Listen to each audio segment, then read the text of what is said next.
আমার চাচি ছিলেন ৩৮ বছরের একজন আকর্ষণীয় নারী। তার চেহারায় এখনো বয়সের ছাপ পড়েনি, তাই তাকে দেখলে মনেই হয় না যে তার এত বয়স হয়েছে। তাই তাকে অনেক সুন্দর দেখায়, কিন্তু তিনি আমাদের বাড়িতে একজন সাহায্যকর্মী হিসেবে কাজ করতেন। একদিন চাচি বললেন যে তিনি আমার পায়ে তেল লাগিয়ে ম্যাসাজ করবেন। আমি বারবার বললাম, না চাচি, এটা ঠিক হবে না। কিন্তু তিনি আমার ঘরে এসে আমার পায়ে তেল লাগাতে লাগলেন, যা আমার মধ্যে এক নতুন আবেগের উন্মেষ ঘটালো। আমি তার চোখের দিকে তাকালাম এবং দেখলাম তার চোখে একটি অদ্ভুত আকাঙ্ক্ষা, যা আমি আগে কখনো দেখিনি। তারপর হঠাৎ করে তিনি আমার আবেগকে আর নিয়ন্ত্রণ করতে পারলেন না এবং সারা রাত। আমি তখন ২১ বছরের তরুণ এবং আমার চাচি আমাকে সবসময় অনেক যত্ন করতেন। ছোটবেলা থেকেই তিনি আমার সব কিছু খেয়াল রাখতেন, আমার ভালো লাগা মন্দ লাগা সব তিনি জানতেন। আমার গল্পগুলো তোমরা শুনো, কিন্তু সাবস্ক্রাইব করো না।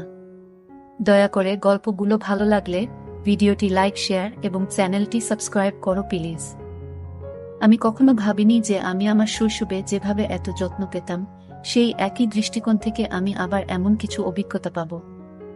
আমার মা বাবা ২ মাসের জন্য মালয়েশিয়া যাচ্ছিলেন এবং এই সময়ে মা বাড়ির দায়িত্ব আমার চাচিকে দিয়ে গেলেন। পরের দিন সকাল ১:০০টায় যখন আমার মা এবং বাবা মালয়েশিয়া যাচ্ছিলেন, তখন পুরো বাড়ির দেখাশোনা করার দায়িত্ব আমার চাচির উপর এসে পড়ল। আমার চাচি সব জানতেন এই বাড়ির বিষয়ে, কোথায় কি রাখা আছে, কখন আমার খাবার লাগবে। যখন যা লাগতো চাচি আমাকে সাহায্য করত। তাই মা বাবা চলে যাবার পর তেমন অসুবিধা হয়নি চাচির। তিনি বেশ ভালো করেই এই সংসারটা চালাচ্ছেন। তাই আমারও চাচির প্রতি অনেক ভালোবাসা জন্মে। মা এটি শোনার পর বেশ চিন্তামুক্ত হলেন এবং মা বললেন, বাড়িতে কেউ নাই, তাই ভালো করে যেন আমরা থাকি। কোনো ধরনের অসুবিধা হলে যেন তাদেরকে আমি জানাই। চাচিকে দেখতাম আমার প্রতি তার ভালোবাসা দিন দিন বেড়েই চলেছে, যা আমাকে অনেক ভাবায় তুলছিল। আমি মনে মনে চাচিকে অনেক পছন্দ করতাম। তার চলাফেরা আমি সবসময় লক্ষ্য করতাম। চাচি আমাকে অনেক ভালোবাসেন।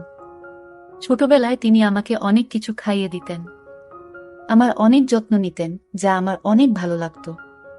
সেদিন তার স্পর্শে এক অদ্ভুত অনুভূতি পেলাম। এত বছর পর তার সঙ্গে দেখা হওয়ায় আমি খুব খুশি হলাম। তার কাপড় সব নাকি নোংরা ছিল, পরিষ্কার করার নাকি সময় পায় নাই আমার বাবা চলে যাওয়ার কারণে। তাকে বললাম, তুমি মায়ের রুমে গিয়ে কাপড় পাল্টে নিতে পারো। আমি ভুলেই গিয়েছিলাম যে তিনি তখন মায়ের রুমে কাপড় পরিবর্তন করছিলেন। আমি মায়ের রুমে ঢুকতেই দেখি তিনি কাপড় পাল্টাচ্ছেন। তাড়াতাড়ি চোখ বন্ধ করে ফেললাম। তিনি দেখলেন আমি লজ্জা পেয়েছি এবং শান্তভাবে বললেন, সুমন, তুমি চোখ খুলে দেখো, আমি তোমার মায়ের শাড়ি পরে কেমন লাগছি। আমি ভীষণ লজ্জায় পড়ে গেলাম, তবে তার বয়স হলেও তাকে শাড়িতে খুব সুন্দর দেখাচ্ছিল। কিছুক্ষণের মধ্যেই তিনি শাড়ি পরে বেরিয়ে এলেন। আমি তার সৌন্দর্যে অনেক মুগ্ধ ছিলাম, কারণ তার চেহারার এখনো বয়সের ছাপ পড়েনি। তাই তাকে এত বয়সেও অনেক সুন্দর দেখাচ্ছিল। শাড়ি পরে তাকে খুব সুন্দর লাগছিল। এভাবে কয়েকদিন কেটে গেল। প্রায় ৫ দিন পর তিনি আমাকে ছোটবেলার স্মৃতিগুলো বলতে শুরু করলেন। আমি খুব আবেগপ্রবণ হয়ে পড়লাম, কারণ তার স্মৃতিচারণ আমার ছোটবেলার অনেক কথা মনে করিয়ে দিচ্ছিল। একদিন গোসল শেষে আমি ঘরে কাপড় পাল্টাচ্ছিলাম। তখনই তিনি এসে বললেন, সুমন, আমার কাছে এসো, আজ আমি তোমাকে একটি আরামদায়ক মালিশ করে দেব। এমন কথা শুনে আমি খুব অবাক হয়ে গেলাম। আমি বললাম, না চাচি, আমি নিজেই করব। আমি একটু লজ্জা পাই অন্যদের সাহায্য নিতে। এরপর আমি তাকে অনুরোধ করলাম, মালিশের চিন্তা বাদ দিয়ে রান্নাঘরে গিয়ে দেখি কি নাস্তা বানানো যায়। আমার বারবার অস্বীকার সত্ত্বেও তিনি আমাকে সহায়তা করতে জোর করলেন। আমি মনে মনে ঠিক করেছিলাম যে যতই তিনি জোরাজুরি করুন না কেন, আমি তাকে মালিশ করতে দেব না, কারণ এখন আমি বড় হয়েছি। আমাদের কিছু সীমার মধ্যে থাকা দরকার। আর আমি অনেক লজ্জা পাই। আমি চাচির দিকে মনোযোগ দিয়ে দেখলাম। তিনি তখন সেখানে বসেছিলেন এবং বললেন, তুমি আমার হাতে মালিশ করাতে দিলা না, কিন্তু আমাকে জামা পরতে দাও। আমি চুপচাপ মাথা নিচু করে তার সামনে দাঁড়িয়ে রইলাম। তিনি আমাকে আমার পোশাক দিলেন, তারপর তিনি আমাকে কাপড় পরাতে শুরু করলেন।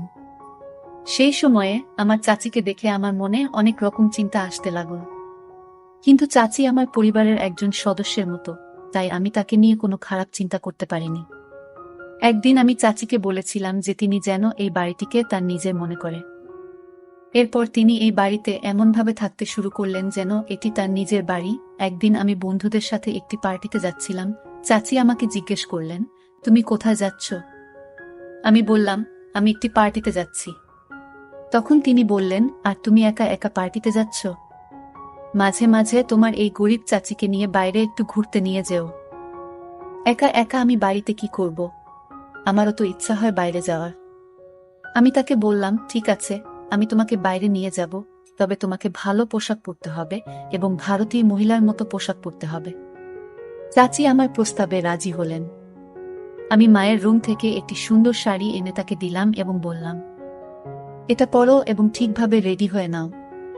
যখন তিনি রেডি হয়ে বেরিয়ে এলেন, তখন তাকে দেখে আমি অভিভূত হয়ে গেলাম। মায়ের ঘর থেকে বেরিয়ে এসে তিনি এত সুন্দর দেখাচ্ছিলেন যে তার সৌন্দর্যের আভা আমাকে মুগ্ধ করেছিল। তিনি আমার মায়ের ঘর থেকে আধা শাড়ি পরা অবস্থায় বেরিয়ে এলেন। সাজগোজে তাকে একেবারে মডেলের মতো লাগছিল। তাকে দেখে আমি চোখ নামিয়ে নিলাম। তিনি বাইরে বের হওয়ার সময় দরজার সাথে ধাক্কা খেয়ে আমার উপরে পড়ে গেলেন। আমি কিছুটা লজ্জা পেলাম এবং তাকে সরানোর চেষ্টা করলাম, কিন্তু তিনি তখনও ছিলেন। আমি হঠাৎ অনুভব করলাম যে আমাকে সামলে উঠতে হবে এবং তাকে ধীরে ধীরে সরে যেতে বললাম। তারপর তিনি সরে গেলেন। তার স্যান্ডেল খুলে রেখে আমি মায়ের একটি সাধারণ স্যান্ডেল দিলাম। আমরা দুজনে গাড়িতে করে পার্টিতে যাচ্ছিলাম। পার্টিতে গিয়ে আমার বন্ধুরা তাকে দেখে ভাবল তিনি আমার বান্ধবী, মানে আমার গার্লফ্রেন্ড। চাচি সেই ভুল ভাঙানোর পরিবর্তে সবার সামনে বললেন, তিনি আমার বন্ধু।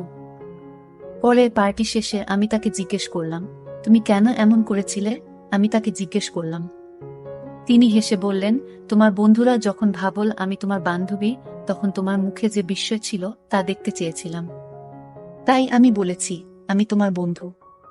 যদি এতে কোনো অসুবিধা হয় তবে আমি দুঃখিত। আমি বললাম, দুঃখিত বলার কিছু নেই, তুমি যা করেছ সেটাই ঠিক ছিল। তিনি বললেন, আমি তোমাকে ছোটবেলা থেকেই চিনি, তাই তোমার চিন্তাগুলো বুঝতে পারি। আমি মুচকি হাসলাম। এরপর তিনি বললেন, এখন সবাই আমাদের বন্ধুত্বের কথা জেনে গেছে, আমি তোমার বন্ধু হতে চাই। সেদিন থেকেই তিনি আমার ভালো বন্ধু হয়ে গেলেন এবং বললেন, তুমি আমাকে সুমাইয়া বলে ডাকতে পারো, এতে আমাদের জন্য ভালো হবে।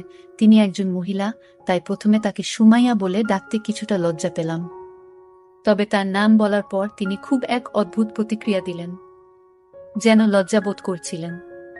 পরে আমরা ক্লান্ত হয়ে ঘরে ফিরে গেলাম। পরের দিন সকালে আমি কলেজে যাওয়ার আগে কোনো শার্ট পরব তা নিয়ে বিভ্রান্ত ছিলাম। যখন মাকে ফোনে দিতে যাচ্ছিলাম, তখন সুমাইয়া চাচি আমার ঘরে এসে বললেন, কোনো শার্ট পরতে হবে তা নিয়ে চিন্তা করছো?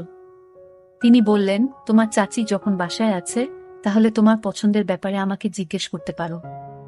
আমার রুচি খারাপ নয়। এরপর তিনি আমার পছন্দের একটি শার্ট দিলেন এবং আমি তা পরে কলেজে রওনা দিলাম। বিকেলে তিনি বললেন, তুমি খুব ক্লান্ত লাগছো, চলো আজ তোমার মাথায় তেল মালিশ করি। তিনি আস্তে আস্তে আমার মাথায় তেল মালিশ করতে লাগলেন। পরদিন সকালে ঘুম থেকে উঠে দেখি তিনি আমার পায়ের কাছে ঘুমিয়ে পড়েছেন। আমি আতঙ্কিত হয়ে বললাম, আপনি এখানে কেন? তিনি বললেন, আমি শুধু তোমার কাঁধে হাত দিয়েছি, তাতেই তুমি ঘুমিয়ে পড়েছ। তোমার মা কি কখনো তোমাকে মাসাজ করেনি?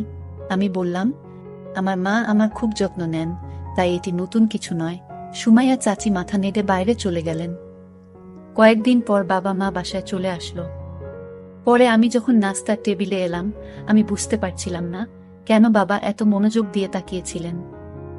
রাতের খাবারের পর সুমাইয়া চাচি রান্নাঘর পরিষ্কার করছিলেন এবং পরে নিজের ঘরে চলে গেলেন।